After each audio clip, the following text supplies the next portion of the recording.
Hi guys, welcome to another episode on Friend Relationships. I am Precious. And I'm Felola. It's good to have you here. So, on today's episode of Friend Relationship, we'll be talking about why friendships. Yeah. Why? Like, what's the reason? What's the motive? What's the essence of friendships? So, I'll be interviewing Felola here. So, my first question is this: why do you think friendships are such an important part of human being? Okay. Friendships are so important. Why do I think so?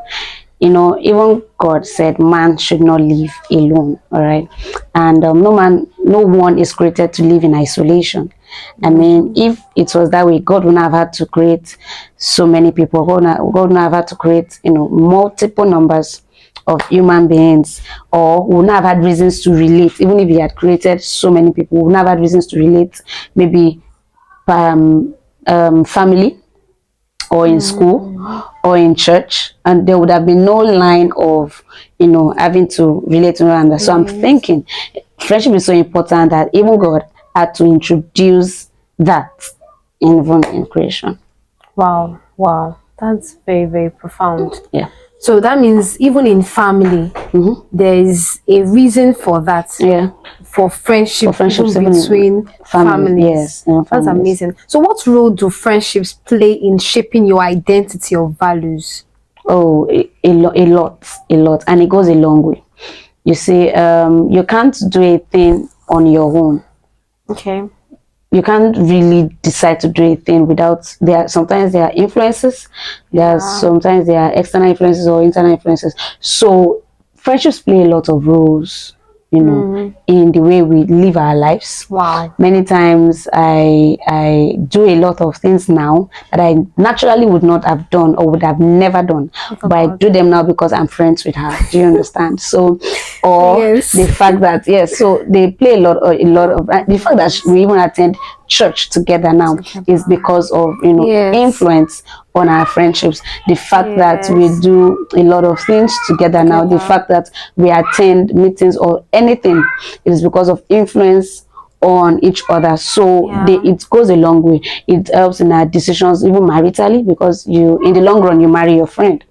It helps in our decisions maritally. It helps in our decisions even career wise, business wise.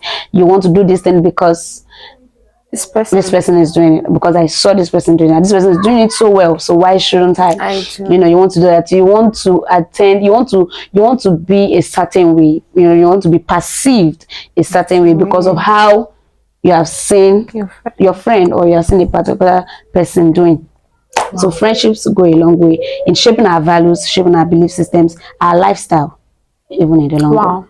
So I think that just narrows it down to show me your friend, I'll tell you who you are. Exactly. It gives that perception of who you are likely to be, even when we've not met you. Yeah. That's amazing. Yeah. So they can say a lot about you when they see me. They can say a lot about me when they see you. Do you understand? It's just like that. Wow, it's just like that's amazing. Thank you. So have you ever underestimated the power of a friendship? Oh yes, I have. Yes, I have. Oh, wow. I mean, and I will use you as an example.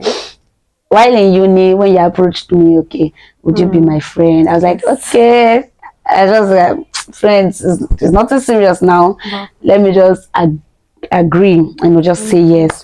And unknowingly, I started attending a church far back at Challenge, there around that area from UI.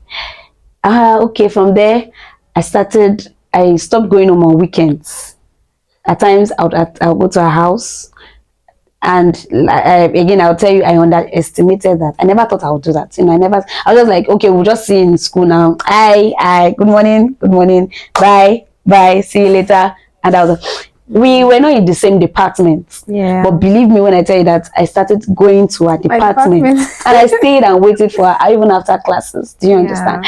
Another way that I underestimated it was that I thought you were not going to have any effects on my life. And it started from, oh, you must pray in tongues. I'm like, yeah, I don't pray in tongues. I've never done it for years. And she was like, you will pray in tongues. And guess who's praying in tongues? You get?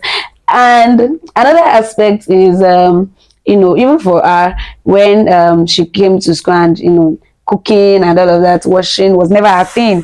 And we started washing together. So yes, I have underestimated friendships a lot of times. And right now, sitting here, I can see how that, it has even done me, it has been of more value to me, even way more than I underestimated it. Wow. Wow. Wow. That was amazing. Yeah, so friendships have impact, Yes. long lasting impact, long lasting impact. impact. In fact, there are friends that, maybe because we just in person, we just met in person, and maybe I started saying their words, I started saying some things, maybe their slangs. That's right. Yeah, it's even as deep as that. Wow. Next question. How do you define a true friend? Oh. And do you think most people overuse the word friend? I love that. Let me start with that. Yeah, most people overuse the word friend. Very, very. In fact, a lot of times. You know, just because you and someone you meet in a work space, you work together, and you start saying, she's my friend. Is my friend. No, you're not friends. You're colleagues. Or let me say you're workmates. Do you understand? You're workmates. Or you maybe because you stay in the same or you stay in the same area, or you meet in church and you're like, she's my friend. No. You're church members. Do you understand? You're church members. So yes, people overuse the word friend. In fact, there's nothing bad in you using the word acquaintance.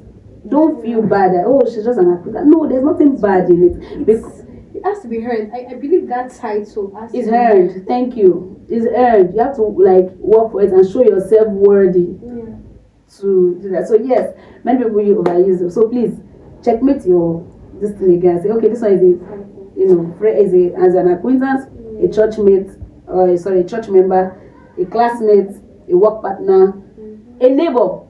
Yeah, I think that will help you to it will help reduce the disappointment because you have disappointment from expectations. Yes, whether and I thought you were my friend and you did this, and this is like, when were we ever friends? I mean, we were just so, and in fact, it's even transcends. We had an experience recently where I've kept this relationship for so long, over a decade, running to 2 decades, and it just happens that for some reasons myself and this person stopped talking, and that was when we realized that we're not really friends.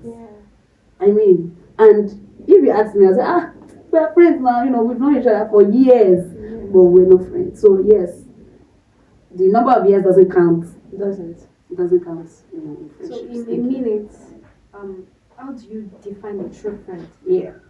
So first of all, I like to say your values helps you define a friend. Your experiences help you define a friend. Your belief system helps you define a friend. So how can I define? Let me say, okay, so how do you define a friend? I believe that you mentioned that your belief system and your experience, and that's so profound, such that there are people that you meet that they can't really relate with you because of your experiences. So that means the kind of experience you've had in the past can also help shape the kinds of friends you make. Because there are people, they are actually genuine, they are harmless. They are nice people, but they don't have that capacity to handle your past experiences, and that's why it looks like they are turning back. It's not about the turning back. They just are not meant to be friends with you, because anyone that has been, let me use the word, God has sent to be your friend, will be able to undo your past experiences, to be able to accept you for who you are. No matter what. So it's I believe, okay, sorry. Then I was going to say that when I said your experiences, when you meet someone that you can relate to, you say, I had this experience when I was going to say, me too. So exactly. That helps the bond. Yes, but imagine different experiences. I don't understand. I'm like, I can't relate. No, it doesn't help. So yes, those are things that help define and shape friendships, conversations, lots of communication, vulnerability. Yes, commitment. Commitment, yes, so many things. So I believe we've actually not really digged Yes, into those this. are special topics that we have to, speak about. So we after the actually have to have a part 2 of this. Alright. So look forward to See you in part 2. Thank you for for watching. watching. Bye.